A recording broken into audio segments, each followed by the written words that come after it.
भूर्भुवः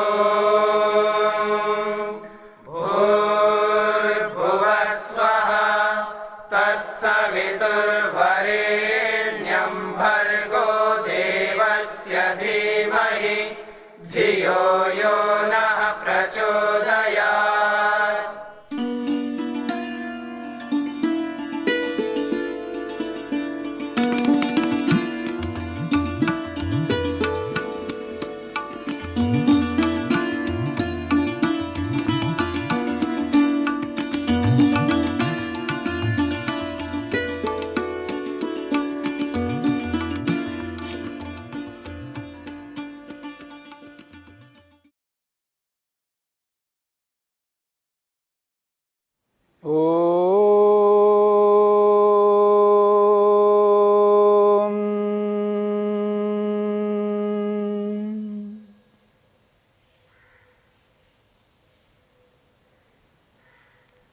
योग विद्या के अंतर्गत एकाग्र अवस्था में प्राप्त होने वाली समाधियों की चर्चा हो रही है। एकाग्र अवस्था में योगाभ्यासी को 4 प्रकार की समाधियां प्राप्त होती हैं। वितर्क नामक समाधि, विचार नामक समाधि, आनंद नामक समाधि और अस्मिता नामक समाधि। इन 4 प्रकार की समाधियों की चर्चा में 3 प्रकार की समाधियों की चर्चा हुई है, वितर्क, विचार और आनंद समाधि। इन तीनों समाधियों में जितने पदार्थों का साक्षात्कार होता है, उन समस्त पदार्थों का साक्षात्कार करके आत्मा आगे बढ़ता है। जब आत्मा आगे बढ़ता है तो उसके सामने स्वयं की अनुभूति, आत्म साक्षात्कार, आत्म प्रत्यक्ष की स्थिति आती है। आनंद नामक समाधि में अंतःकरण की स्थिति को समझ करके, आत्मा के निकट साधनों का साक्षात्कार करके, मन का, अहंकार का, महतत्व रूपी बुद्धि का और इन समस्त पदार्थों के जो मूल कारण हैं सत्व, रज, तम, इन सभी पदार्थों का साक्षात्कार करके आत्मा अपने आप को यह पाता है, मैं इतने सारे पदार्थों का साक्षात्कार कर चुका हूं, क्या मैं को जानता हूं? मैं को यदि नहीं जानता हूं, स्वयं का मेरे को प्रत्यक्ष नहीं है, दर्शन नहीं है, तो इन सब पदार्थों का साक्षात्कार करके भी क्या करूं? तो इन समस्त पदार्थों को साक्षात्कार करता हुआ वो ये एहसास करता है कि मैं अपने को भुला दिया। आज व्यक्ति न जाने कितने पदार्थों को जानता है। संसार में बुद्धिमान से भी बुद्धिमान, बड़े से भी बड़े वैज्ञानिक न जाने संसार के उन जड़ पदार्थों को बहुत ही सूक्ष्मता से जानने का प्रयत्न करता है। जैसी विद्या उनके पास में है, उस विद्या के माध्यम से अथक प्रयत्न करते हुए उन जड़ पदार्थों को सूक्ष्मता से जानने का प्रयत्न करते हैं, परंतु आत्मतत्व को जानने का अवसर उनको नहीं मिल पाता है। आत्मा को विषय नहीं बना पाते। विधिवत आज तक कोई भी वैज्ञानिक आत्मा को अपना विषय बना करके आत्मा को जानने में सक्षम नहीं हो पाया। परंतु जितने भी हमारे ऋषि हुए हैं और समस्त ऋषियों ने जहां इन जड़ पदार्थों को जानने का प्रयत्न किया, जाना, सूक्ष्मता से जान करके एक एक कारण को प्रस्तुत किया और संपूर्ण ब्रह्मांड के जो मूल कारण जिसको आज तक वैज्ञानिक लोगों ने नहीं जान पाया, उनको भी जानकर और स्वयं को वो जाना, आत्म तत्व को भी जाना। इस एकाग्र नामक समाधि में, एकाग्रता से प्राप्त होने वालियों में, समाधियों में, एकाग्र अवस्था में प्राप्त होने वाली समाधियों में जो अंतिम चौथी समाधि है, उसका नाम ही अस्मिता नामक समाधि है। अस्मिता का अर्थ है आत्मतत्व का बोध। अस्मि, अस्मि का मतलब है हूं, मैं हूं। इस मैं हूं का बोध जिसमें होता है, उसका नाम है अस्मिता नामक समाधि। उस अस्मिता नामक समाधि में आत्मा का बोध होता है, यानी आत्मा का दर्शन होता है, आत्म साक्षात्कार होता है, स्वयं का साक्षात्कार होता है। मैं क्या हूं, मैं कैसा हूं, मेरा क्या स्वरूप है, मेरा क्या स्वभाव है, मैं कैसा हूं, स्वयं का बोध वो उस अस्मिता नामक समाधि में करता है।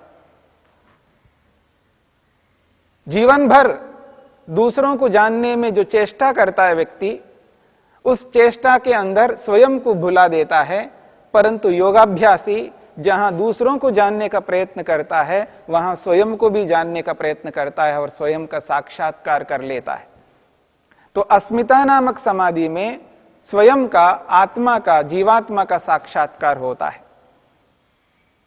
वितर्क समाधि में 5 पदार्थों का साक्षात्कार, विचार समाधि में 5 पदार्थों का साक्षात्कार, और आनंद नामक समाधि में 16 पदार्थों का साक्षात्कार।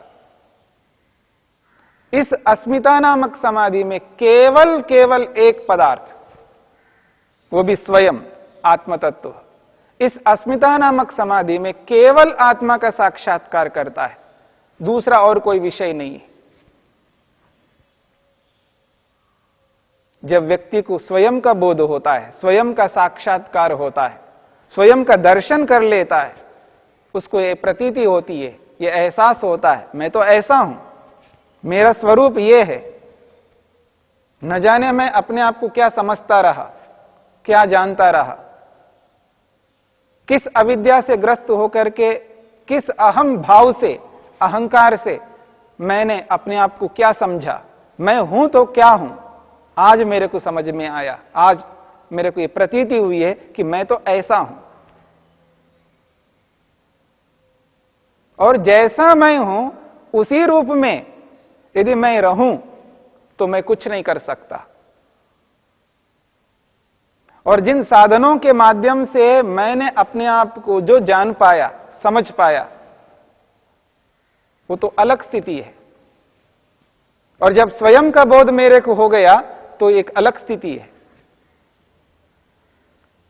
जब आत्मा स्वयं का साक्षात्कार नहीं करता, स्वयं का बोध नहीं करता है, तो यह समझता है कि मैंने ऐसा किया, मैंने बहुत बड़े बड़े काम किए।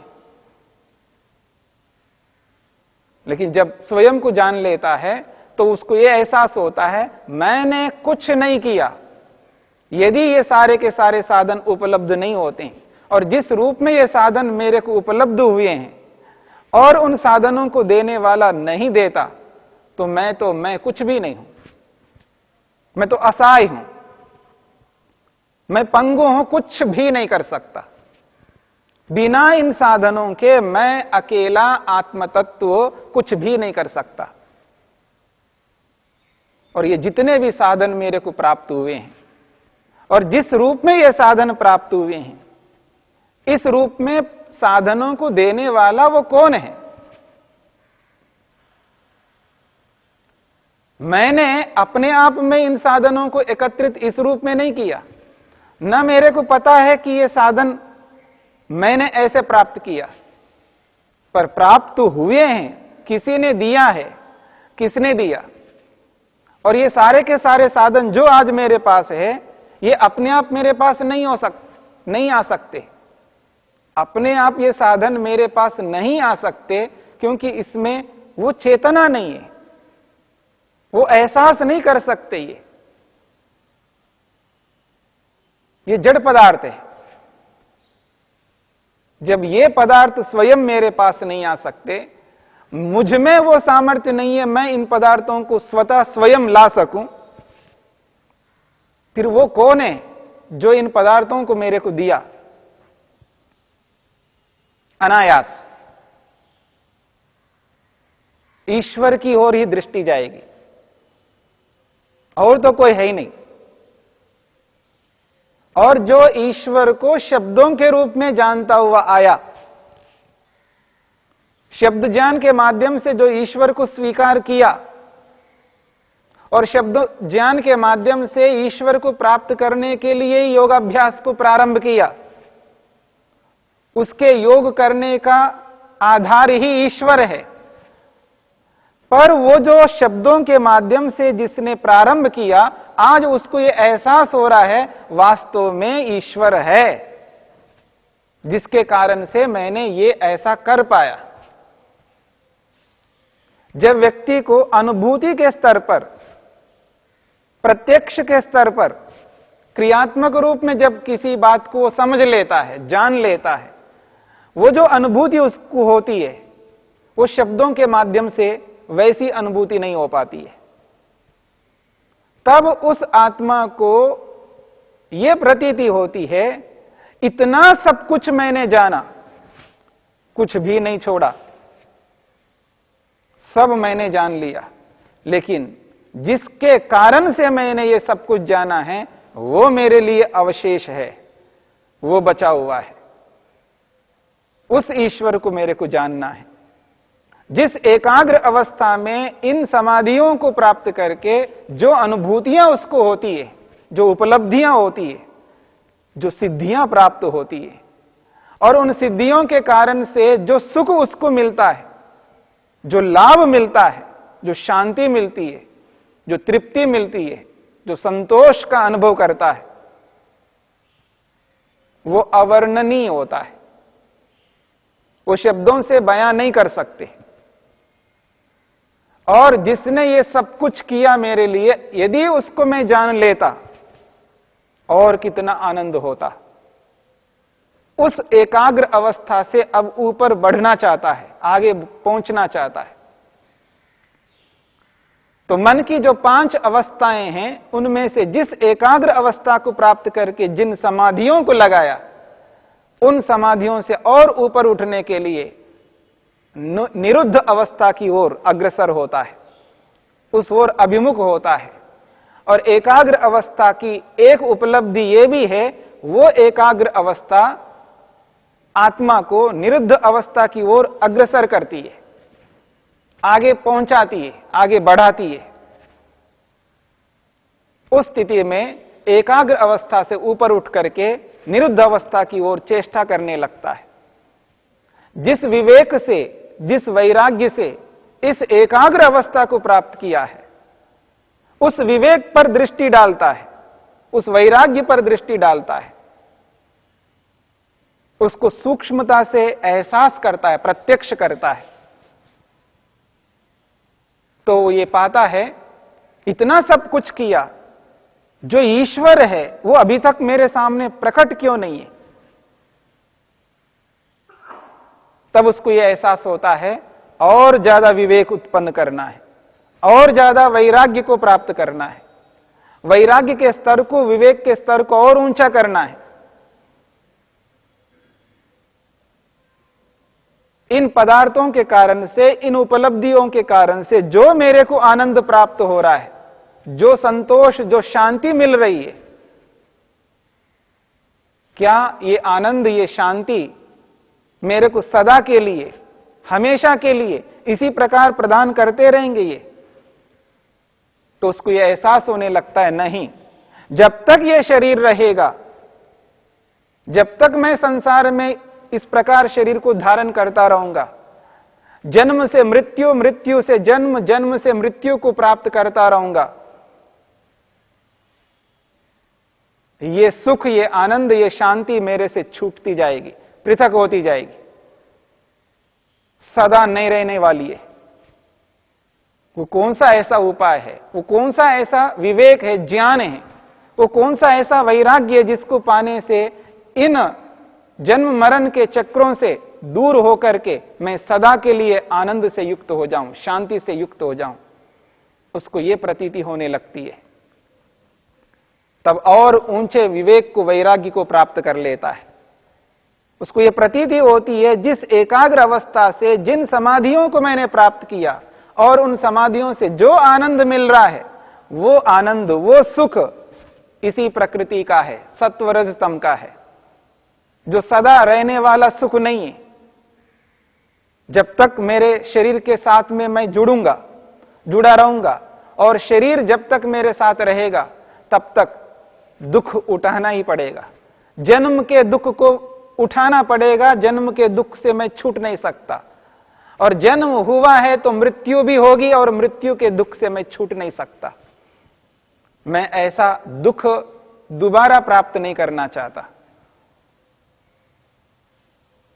इसीलिए उस एकाग्र अवस्था से ऊपर उठ करके निरुद्ध अवस्था में प्रवेश कर लेता है, निरुद्ध अवस्था को प्राप्त कर लेता है। मन की जो पांचवी अवस्था है निरुद्ध अवस्था, उस निरुद्ध अवस्था में जैसे प्रवेश करता है मन का काम पूरा हो जाता है। मन को जो करना था सो कर लिया, उसे यही करना था। संसार में आत्मा को भोग कराना था और अपवर्ग तक पहुंचाना था। जब उसको ईश्वर का एहसास कराने लगता है मन, तब देखो ये ईश्वर है जो आपके सामने है, सर्वत्र विद्यमान है, कण कण में विराजमान है। उस ईश्वर की अनुभूति आप नहीं कर पा रहे हैं। ये ईश्वर है आपके सामने, उसको यह एहसास होने लगता है, तब मन का काम बंद हो जाता है।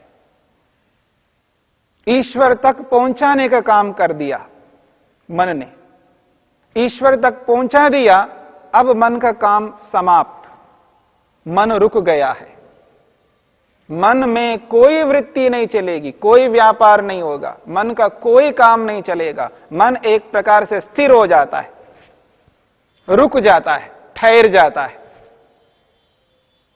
जब मन ठहर जाता है, रुक जाता है, तो कोई कार्य नहीं होगा, कोई क्रिया नहीं होगी, कुछ भी नहीं होगा। आत्मा खाली नहीं रह सकता।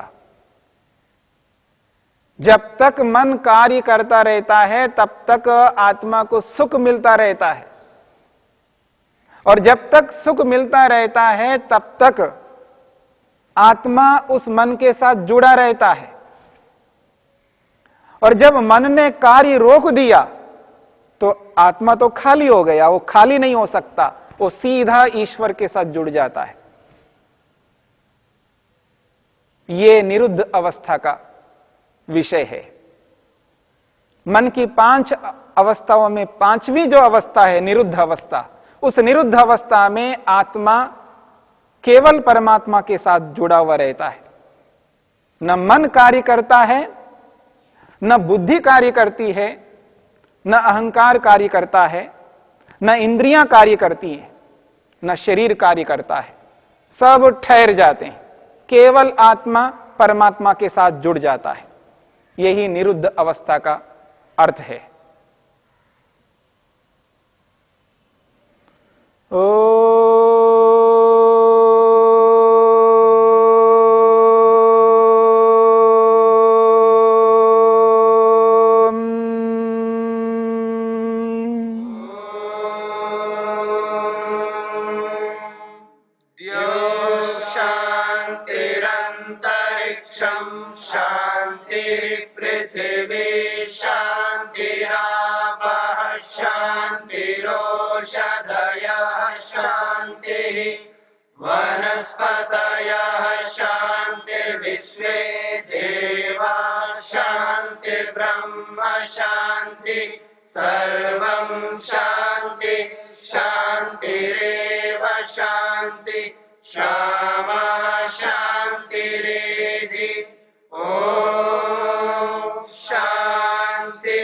शांति शांति।